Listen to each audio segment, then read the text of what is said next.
Hey guys, if you're anything like me, an artfully assembled burger is pretty hard to beat. When you can achieve that perfect meat to bun ratio with all those tasty toppings playing support, there's nothing better. Today, I'm gonna show you a trick to grilling patties that cook evenly on the grill and leave room for all your favorite toppings when it's time to eat.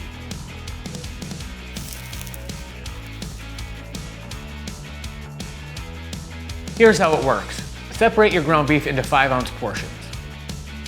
Using your palms, work each portion of beef into evenly shaped patties. Now, are you ready for this? Firmly press your thumb into the center of each patty. That little indentation will help prevent swelling and encourage your patties to hold their flat, even shape while cooking on the grill. You see, a flat patty is a beautiful thing. It is a blank canvas of the grilling world. You can go classic with lettuce, tomato, pickle, and onion piled high, or a bit more adventurous with any number of delicious, dare I say exotic ingredients. Whatever your style, the next time burgers are on the menu, try pressing your patties and let us know how it turns out using the hashtag #HungryForDifferent. For more grill tips, recipes, and really cool stories, visit Nexgrill.com or subscribe to our YouTube channel.